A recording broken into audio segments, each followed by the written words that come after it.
Greetings, friends. Welcome back to the broadcast. I'm Shawn.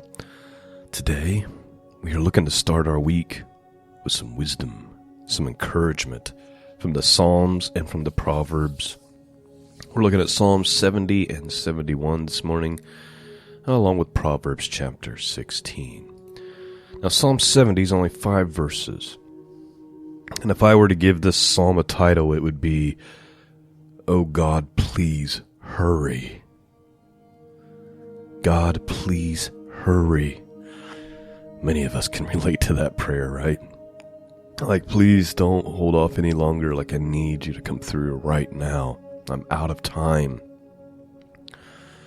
How many of us know that feeling? Let me just read that real quick, and then we'll talk about Psalm 71. Psalm 70, listen, very first words, make haste. In other words, hurry, please hurry. Make haste, O God, to deliver me. Make haste to help me, O Lord.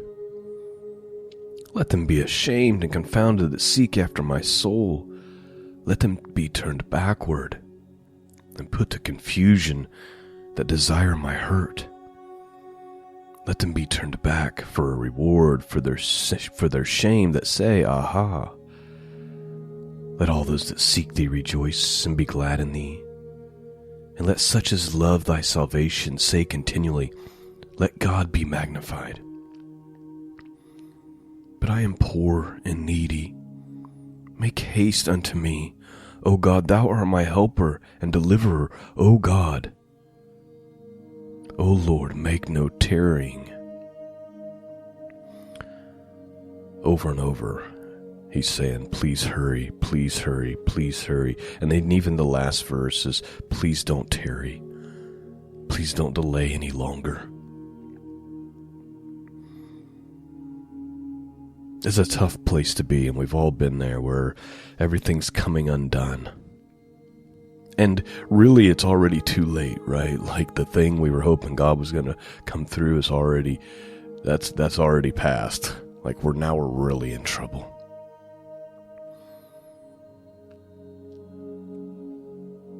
We can relate to David. But our main psalm today is Psalm 71, 24 verses. And it's similar to this past week and Psalm 70. He's praying for deliverance, but he's also reminding God that, hey, I have trusted in you since my youth. And now I'm in my old age. And I'm praying you're not going to abandon me in my old age. Like, I've trusted in you as my refuge. You've been my strong tower since my youth. Now I'm gray-headed and I'm older. And I need you more now than ever. I'm more fragile now than ever.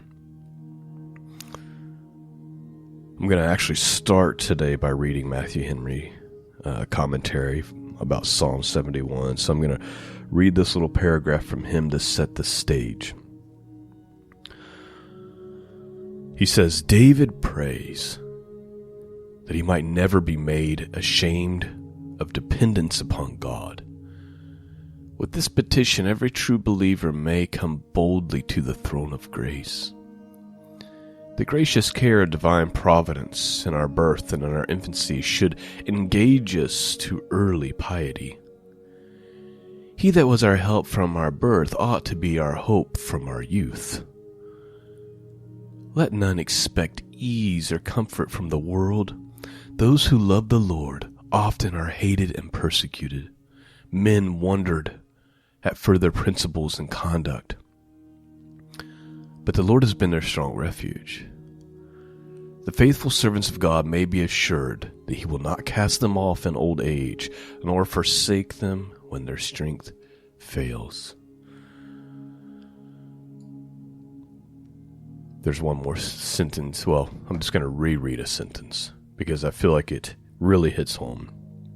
He says, those who love the Lord often are hated and persecuted. Men wondered at for their principles and conduct. but the Lord has been their strong refuge. All right, that's quite the introduction. Open up your hearts this morning. Let's see what Psalm 71 has to say to us. Probably no more commentary from me on this. We're just going to go straight through the whole thing. Psalm 71, King James Bible. Let's begin. Verse 1. In thee, O Lord, do I put my trust. Let me never be put to confusion. Deliver me in thy righteousness and cause me to escape. Incline thy ear unto me and save me. Be thou my strong habitation whereunto I may continually resort. Thou hast given me commandment to save me, for thou art my rock and my fortress. Deliver me, O God, out of the hand of the wicked, out of the hand of the unrighteous and cruel man. For thou art my hope. O Lord God, thou art my trust from my youth. By thee have I been holden up from the womb. Thou art he that took me out of my mother's bowels.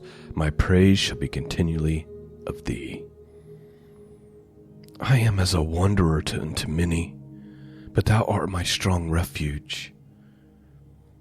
Let my mouth be filled with thy praise and with thy honor all the day. Cast me not off in the time of old age. Forsake me not when my strength faileth. For my enemies speak against me, and they that lay wait for my soul take counsel together, saying, God hath forsaken him, persecute and take him, for there is none to deliver him. O God, be not far from me. O my God, make haste for my help. Let them be confounded and consumed that are adversaries to my soul. Let them be covered with reproach and dishonor that seek my hurt. But I will hope continually, and will yet praise thee more and more. My mouth shall show forth thy righteousness and thy salvation all the day, for I know not the numbers thereof. I will go in strength of the Lord God. I will make mention of thy righteousness, even of thine only. O God, thou hast taught me from my youth, and hitherto have I declared thy wondrous works.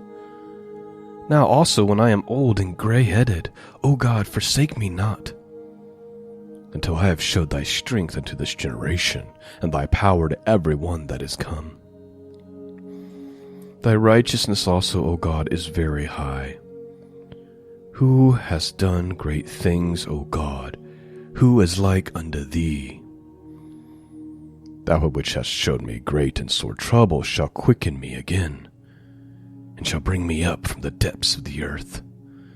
And thou shalt increase my greatness, and comfort me on every side. I will also praise thee with the psaltery, even thy truth, O my God. Unto thee will I sing with the harp, O thou Holy One of Israel. My lips shall greatly rejoice when I sing unto thee, and my soul which thou hast redeemed. My tongue also shall talk of thy righteousness all the day long. For they are confounded, for they are brought unto shame that seek my hurt. That, my friends, is Psalm 71. Now let's see if we can turn our attention to the Proverbs and get a little wisdom here to start our week. We're looking at Proverbs 16, a contrast of good and evil continued. Open up your hearts. Let's see what it has to say.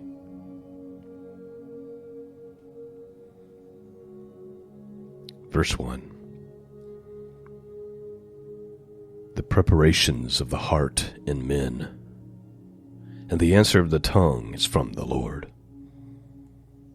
All the ways of a man are clean in his own eyes, but the Lord weigheth the spirits. Commit thy works unto the Lord, and thy thoughts shall be established. So please note, I love that. Commit thy works unto the Lord.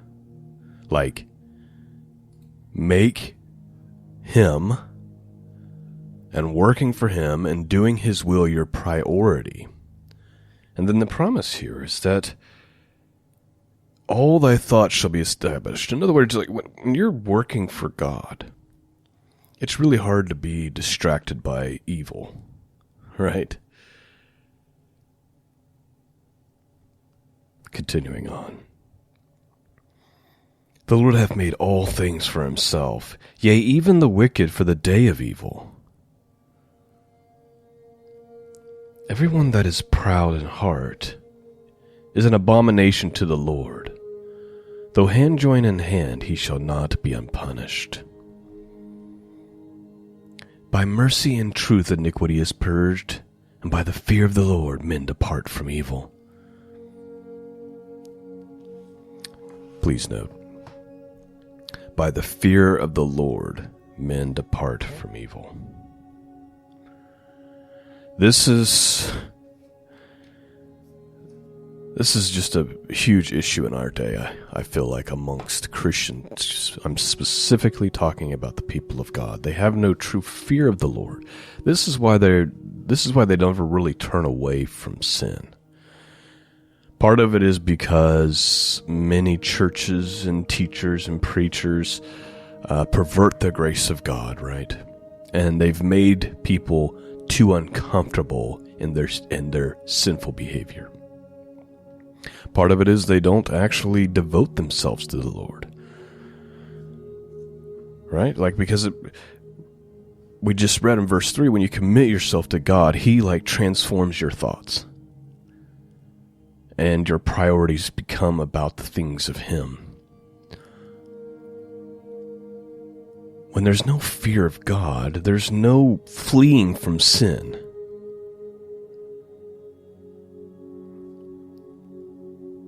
By mercy and truth iniquity is purged, and by the fear of the Lord men depart from evil. Continuing on. When a man's ways please the Lord, he maketh even his enemies to be at peace with him. Better is a little with righteousness than great revenues without right. A man's heart devises his way, but the Lord directs his steps. A divine sentence is in the lips of the king. His mouth transgresses not in judgment. A just weight and balance are the Lord's. All weights of the bag are his work. It is an abomination to kings to commit wickedness, for the throne is established by righteousness. Righteous lips are the delight of kings, and they that love him that speaketh right. The wrath of the king is as a messenger of death, but a wise man will pacify it. In the light of the king's countenance is life, and his favor is as a cloud of the latter rain. How much better is it to get wisdom than gold, and to get understanding rather than being the chosen silver? The highway of the upright is to depart from evil, but he that keepeth his ways preserveth his soul. Pride goeth before destruction, and a haughty spirit before a fall. Better is it to be of a humble spirit with lowly, than to divide the spoil with the proud. Please note, something you might be seeing a theme of here in Proverbs 16 is this, God's attitude towards pride. We live in a day where pride is celebrated. We live in a day and time where even many churches celebrate the pride of sinful behavior, of perversion and wickedness. Pride. You see, there's a contrast here. The highway of the upright is to depart from evil. He that keepeth his way preserveth his soul, but, the next verse, pride goeth before destruction, and a haughty spirit before a fall.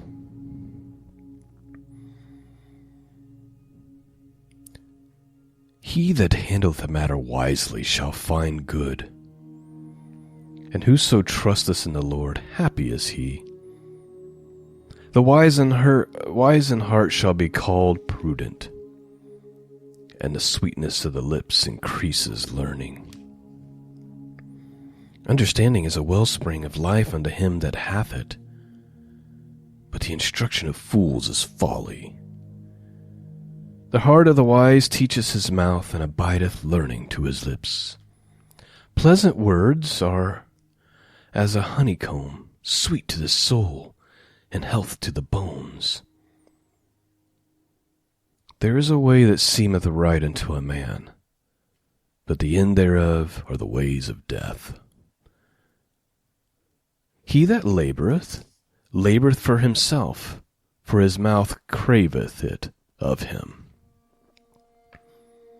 An ungodly man diggeth up evil, and in his lips there is burning fire. A froward man soweth strife, and a whisperer separateth chief friends. Again, you can't go a single proverb, it seems like, without finding at least one verse dedicated to stop gossiping, stop running your mouth. This is a froward man soweth strife. In other words, a perverse man. He sows strife, and a whisperer separateth chief friends. So it's that person who whispers, sowing strife between friends. A violent man entices his neighbor, and leadeth him into the way that is not good. He shutteth his eyes to devise forward things, moving his lips he bringeth evil to pass. The hoary head of a crown is of glory, if it be found in the way of righteousness. He that is slow to anger is better than the mighty, and he that ruleth his spirit than he that taketh a city. The lot is cast into the lap, but the whole disposing thereof is of the Lord. That is the end of our study this morning. Another theme that I picked up on, and maybe you picked up on as well in our Proverbs this morning, is the idea that God is in control. He directeth our steps. You know, the lot is cast into the lap, but the whole disposing thereof is of the Lord. I pray you've been blessed this morning, friends. Strengthened with some wisdom and some encouragement from the Psalms and from the Proverbs. It is my great pleasure, my great privilege to do this work. And I'm just so honored to have been a part of this for so long. Thank you for listening. Thank you to those of you who pray for me. I need it desperately. And thank you to those of you who support this mission of truth, whether it's a Patreon subscriber, PayPal, or through the mail. Couldn't do it without you, and I'm very, very grateful. Peace and grace be with all of you this morning. And until next time, God bless.